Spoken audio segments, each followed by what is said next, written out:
Joining us now from New York is Danon, a member of Israel's parliament, the Knesset, and a former deputy defense minister. He's the author of the book Israel, The Will to Prevail, and he wants to see Israel take aggressive military action in the region. Mr. Danon, thank you so much for being here. Let's begin by discussing why you were removed from Benjamin Netanyahu's cabinet over the summer, because you pressed a harder line than he did.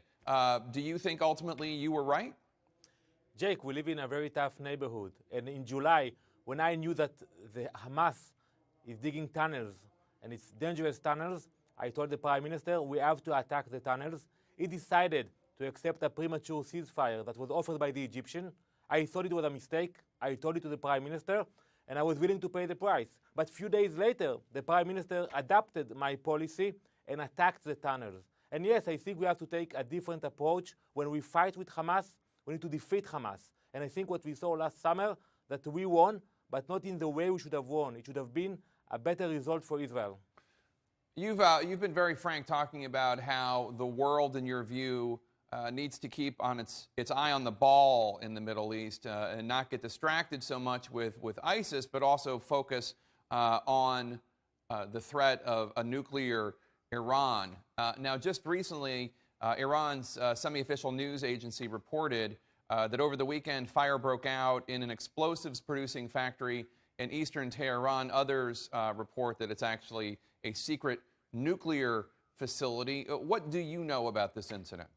First of all, I agree with you. We are all focusing on ISIS. It is important, but it is a minor issue compared to Iran. The pictures we are seeing coming from ISIS, just imagine what can come out of Iran. I cannot elaborate much about what happens there, but I can tell you as a former immediate Deputy Minister of Defense that Iranians are building capability, a military capability. And if you see this reactor and you see what's happening there, you understand that they are testing detonation, they are testing military capability. We have to be very worried about it because today we are not focusing in Iran the way we should be.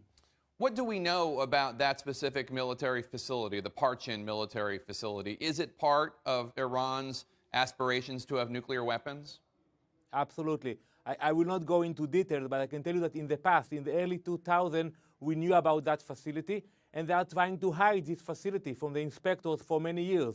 So yes, maybe they come to the UN, they come to the US, they want to talk, but at the same time, they are deceiving the West. They continue to develop the bomb, and we see what's happening only this week in those reactors. There's been a lot of speculation that the Israelis were behind the explosion, that it was an act of sabotage, perhaps by the Israeli Secret Service, the Mossad. What do you say in response to that speculation? I cannot deny, neither confirm, but I can tell you one thing, that Israel will not allow Iran to become nuclear capability when we see where they are heading. We will not wait until the day that they will declare that they have a nuclear bomb. It is too dangerous for us to gamble on it.